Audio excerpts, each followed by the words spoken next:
Boa noite. Bem-vindos, bem-vindas ao Darcy Tinha Razão. Hoje é o nosso segundo programa aqui no canal da Laura França. Meu nome é Francisco Furró, sou professor aqui em Belo Horizonte e presidente do Movimento Trabalhista pela Educação de Minas Gerais. Hoje, dando continuidade ao nosso projeto, à nossa proposta, eu vou falar um pouco sobre o cenário da educação em Minas e na capital do nosso estado, Belo Horizonte. Nas próximas semanas, a Bruna Werneck e o Paulo Henrique vão trazer as realidades, um pouquinho das realidades de Rio de Janeiro e do Piauí. A ideia é que a gente consiga debater, falar sobre essa imensa quantidade de realidades educacionais que há no Brasil. Portanto, eu convido todo mundo a participar do debate, enviar perguntas, nos procurar, para a gente poder, inclusive, trazer professores, educadores, educadoras de todo o país, para, junto conosco, iniciar um debate e produzir conhecimento sobre o nosso imenso universo educacional. Bom, como não poderia deixar de ser, em função de toda a nossa trajetória histórica, o Brasil é o país, ou um dos países, onde a pandemia tem um imenso impacto. Um imenso impacto. Claro, todos os outros países do mundo tiveram um imenso impacto, mas, no nosso caso, há peculiaridades que aprofundaram esse impacto, que o tornaram mais prejudicial ao nosso arranjo social. Então, a pandemia chega também num contexto muito ruim, talvez um dos piores cenários que a gente pudesse encontrar, tanto do ponto de vista político, quanto do ponto de vista social e do ponto de vista econômico, no momento que o Brasil passa também por uma grande dificuldade econômica, digo, sobretudo, o grande número de pessoas desempregadas. E nós estamos tendo uma das piores, se não a pior gestão da pandemia no mundo. E a escola, como extensão da sociedade, vai ser um dos lugares aonde isso aparece com muita força. Na escola, os problemas e as virtudes das comunidades ficam expostos. Os momentos históricos, a capacidade material, emocional das comunidades ficam expostas na escola. E a pandemia, obviamente, expôs ainda mais essas virtudes e esses problemas. Os jovens e as crianças que estão nas escolas hoje no Brasil já sofrem com um longo período longe das escolas. Então, para além de um problema dos profissionais da educação, das famílias dessas crianças, desses jovens, dos profissionais também, das famílias dos profissionais de educação, há claramente uma grande perda por parte dos nossos alunos e nossas alunas que, arrisco dizer, ainda ficaremos bons anos mensurando, medindo qual é a dimensão desse impacto, qual é o resultado desse longo afastamento das salas de aula. Não há, inclusive, instrumentos ou sinalizações dos órgãos responsáveis de como faremos isso, como mediremos, como mitigaremos, quais serão as políticas públicas adotadas no pós-pandemia para que a gente possa correr atrás desse prejuízo de um ano sem escolas. E por que a gente está nesse cenário? Não é segredo para ninguém que esse impacto ele é devido, em grande parte, à forma como o governo federal e os seus aliados, os estados e municípios, assim como seus apoiadores na iniciativa privada, nos grupos políticos e religiosos, têm lidado com a pandemia. É um dado de realidade, nós vamos ter que nos haver com isso no futuro. Temos, de fato, um desgoverno. Não há apontamentos sobre uma política educacional em nível federal. No caso do estado de Minas Gerais, também não há esse apontamento para Minas Gerais e tampouco na Secretaria Municipal aqui em Belo Horizonte. No caso especificamente do governo federal, o Ministério da Educação, na figura do seu ministro, chegou a dizer publicamente que ele não tinha nada a ver com isso. Ou seja, ele lavou as mãos para a pandemia e as consequências da pandemia no sistema educacional brasileiro. Um dos resultados desse desgoverno é a espantosa, a extraordinária marca de gente que não foi fazer o Enem, alunos e alunas que não foram fazer o Enem. No momento que eu gravo esse vídeo, agora, nesse momento, nós estamos vivendo o pior período da pandemia, em número de mortos, em número de casos, na situação do sistema de saúde nacional. E é diante desse cenário de tragédia que as escolas estão fechadas, mas elas, dada essa quantidade de número de pessoas mortas, elas não são... A escola fechada não é a maior pauta, com razão. Nós temos um problema muito grave, que é esse grande número de pessoas hospitalizadas e mortas. Ao que tudo indica, pelo menos pelas próximas semanas, as escolas permanecerão fechadas, e isso é uma medida aceitável e importante para a gente conter, dentro do que convencionou-se chamar de isolamento social, a difusão desse vírus que nos assola a todos. Mas é também importante dizer que, assim como a questão econômica, a volta às aulas foi acionada pelo atual governo federal como um cavalo de batalha. Ou seja, a abertura das escolas ela se transformou numa pauta importante desses grupos alinhados ao governo federal, que negou a vacina, que insistiu num tratamento precoce que não existe. Eles usaram a volta às aulas, eles politizaram a volta às aulas, a fim de pressionar as pessoas que estavam preocupadas de fato com a pandemia. E assim eles, eu posso dizer, nos tomaram, eles sequestraram essa pauta da sociedade, das pessoas que historicamente estão ligadas à discussão da educação, e a transformaram num cavalo de batalha para legitimar a política que é defendida pelo atual governo federal. Eles transformaram a pauta da volta às aulas numa pauta que colocou, de um lado, aquelas pessoas que queriam que voltasse às aulas, e elas começaram a acionar o direito à educação, coisa que elas nunca fizeram, a grande maioria delas nunca fez, e as colocou contrárias, por exemplo, aos professores e professoras. Nós fomos duramente atacados durante o período da pandemia. Fomos duramente atacados durante o período da pandemia. Então, a gente precisa retomar essa pauta, e é esse o cerne do nosso debate hoje. A gente precisa retomar essa pauta para que a gente possa fazer uma discussão qualificada sobre o que a gente entende, como a gente quer que seja gerida a educação no Brasil. A gente precisa retomar a pauta da educação sobre a ideia do direito garantido pela Constituição à educação, mas ligado a um projeto nacional de educação integral e de ampliação do acesso. Precisamos falar de educação integral e de ampliação do acesso à educação. Essa discussão, esse debate, ele não é trazido por essas pessoas que atualmente apoiam o governo federal, tampouco é levado a cabo pelos atuais governantes, que vão falar sempre de medidas de volta às aulas, muito mais para apaziguar suas bases, para dar um retorno às suas bases eleitorais, do que para garantir um aumento da qualidade do serviço educacional, da educação no Brasil como um todo. Um exemplo disso é que essas pessoas que agora bradam e fazem manifestações, apesar de todo o problema que a gente vive, essas pessoas que agora bradam pela volta às aulas, até há bem pouco tempo, elas eram favoráveis, e ainda são, a um projeto falacioso chamado Escola Sem Partido.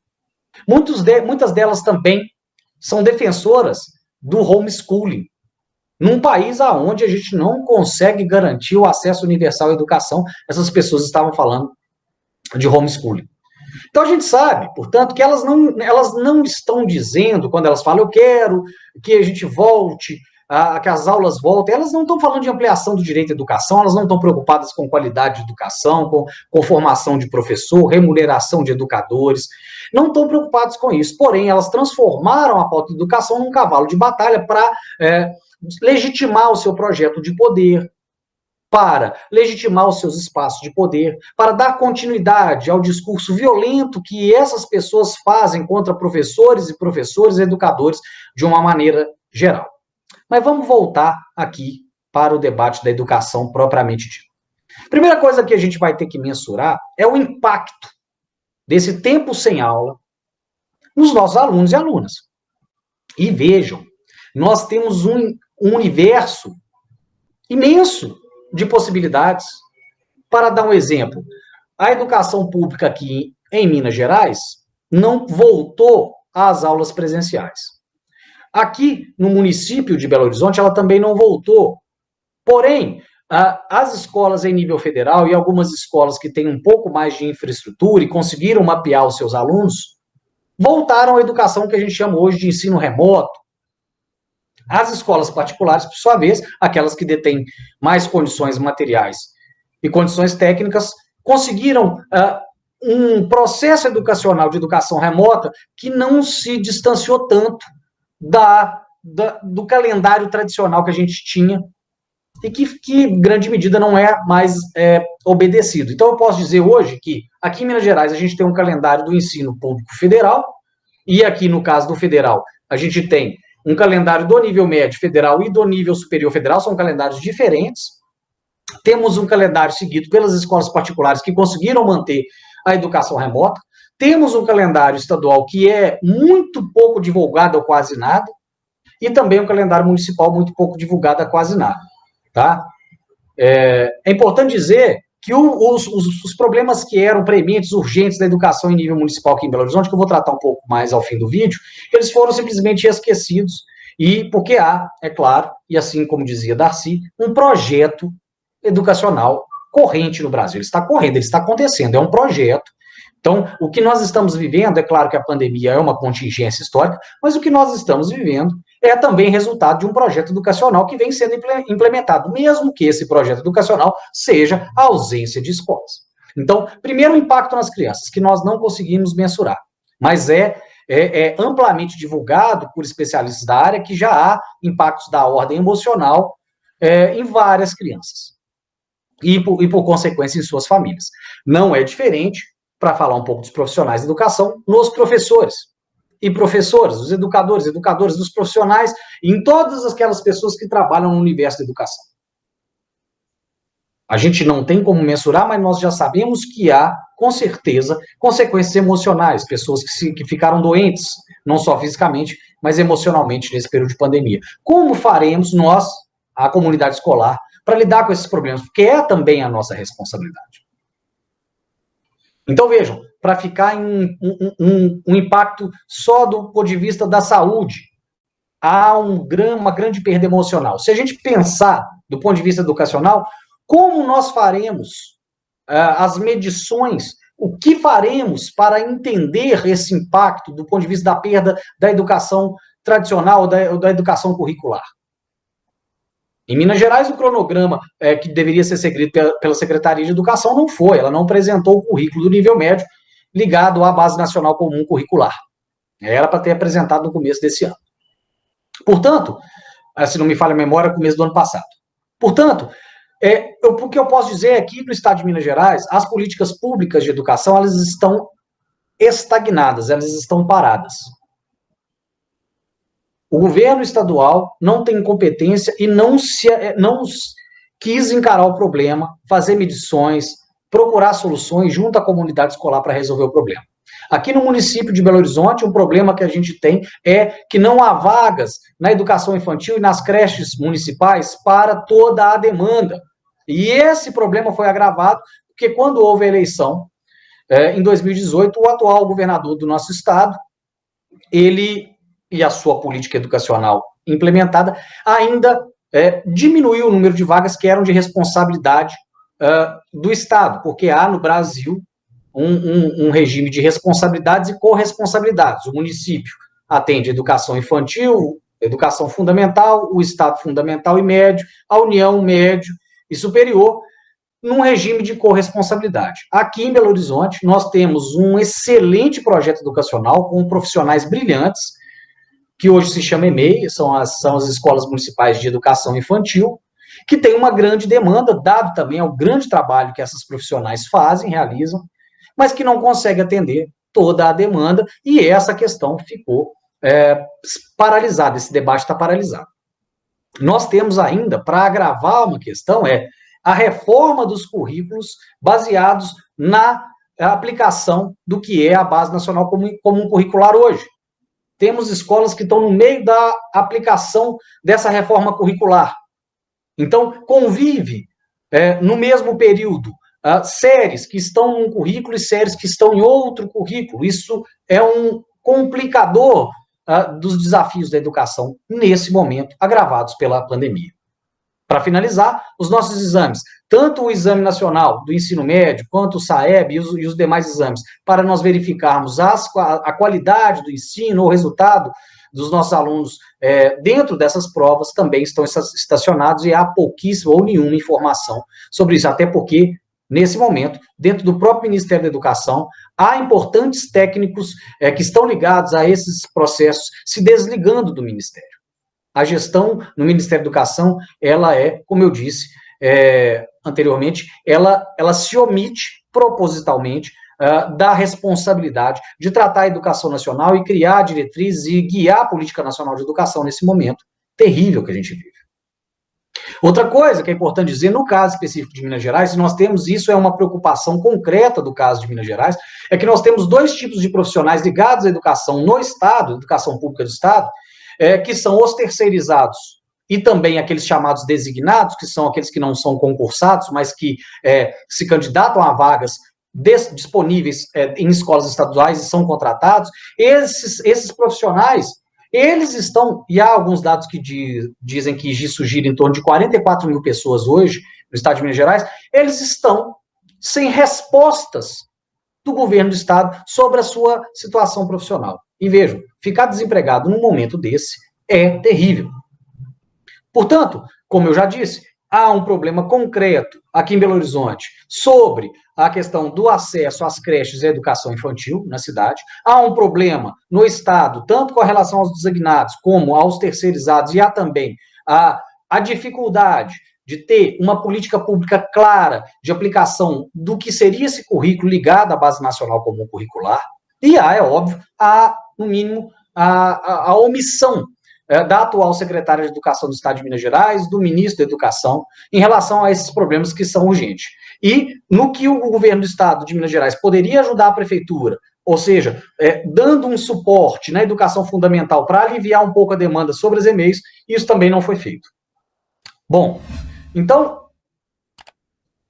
voltando à questão inicial do vídeo, a educação virou um cavalo de batalha. Aqui em Belo Horizonte, na Câmara Municipal da cidade, a atual comissão de educação, ela transformou a pauta da volta às aulas no seu cavalo de batalha. Para quê? Para agravar, ou para agradar, para atiçar suas bases. Infelizmente, na Câmara Municipal de Belo Horizonte, quem domina a Câmara Municipal é o Partido Novo, e há uma série de políticos e políticas eleitos ligados à extrema-direita, de partidos de extrema-direita, ligados a esse projeto ditatorial que atualmente está em vigor no Brasil, em nível federal e também aqui em nível estadual, pessoas que não têm qualificação, que não conhecem o universo das escolas, que não entendem, não só tecnicamente, mas politicamente o que significa uma gestão escolar, mas que se arvoraram se transformaram nesse momento em defensores da educação, e a gente sabe que não são defensores da educação, não conhecem de política educacional, não têm traquejo, não têm condições técnicas, políticas de estar nesses lugares. Essas pessoas se arvoraram a ser os defensores da educação e pouco ou nada fazem, a não ser oriçar suas bases, polarizar o debate, tornar as pessoas cada vez mais agressivas e afastar os reais problemas da pauta para se promover politicamente.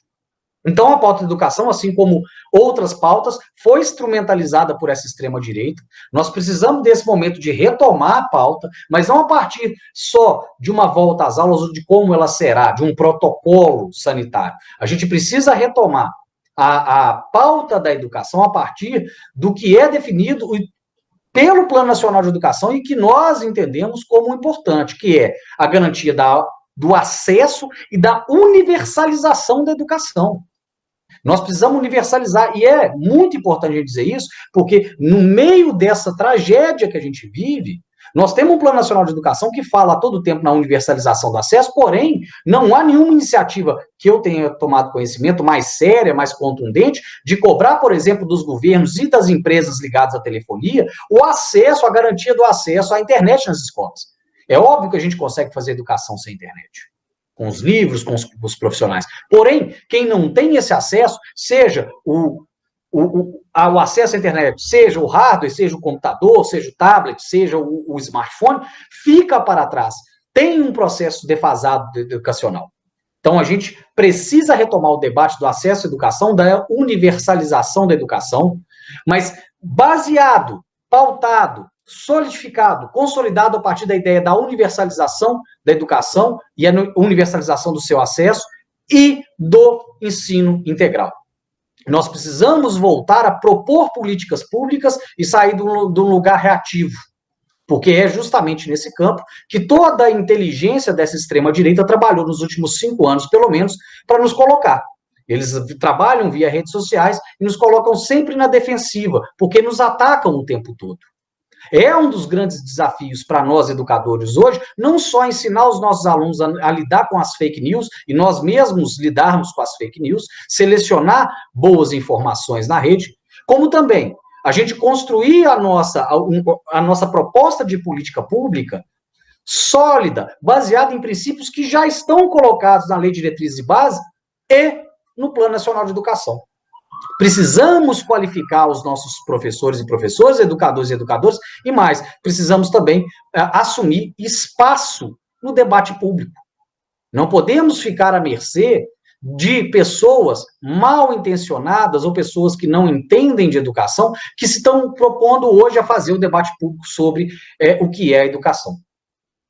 Então, vejam, qual é o desafio que eu coloco aqui, e para mim isso é urgente.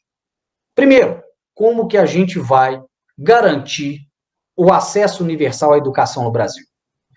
Segundo, como que nós vamos garantir o mínimo, ou seja, retomar políticas públicas educacionais sérias no Brasil, e nós já temos o Plano Nacional de Educação, por exemplo, como que nós vamos fazer valer essas leis, essas políticas públicas? Terceiro, e também é muito importante, é que nós, educadores e educadoras, retomemos para nós a pauta da educação e pautemos políticas públicas, a gente tenha propostas, nós sejamos propositivos e não mais só responsivos, fiquemos só respondendo às provocações, os ataques que a gente sofre, para que a gente entenda e construa um projeto educacional que tem como alicerce a universalização do acesso e a educação integral. Assim, meus amigos, eu os vejo e as vejo semana que vem. Darcy tinha razão, toda terça-feira às 19 horas aqui no canal da Laura França. Um abraço, um beijo, até semana que vem é com a Bruna Werneck, depois é com o Paulo Henrique lá do Piauí. Peço a vocês, nos procurem nas redes sociais, Movimento Trabalhista pela Educação, Facebook e Instagram, e também Bancada da Educação Trabalhista de Minas Gerais, também Facebook, Instagram. Um beijo, um abraço e até a próxima semana, se tudo correr bem. Até mais, a gente vai sair dessa.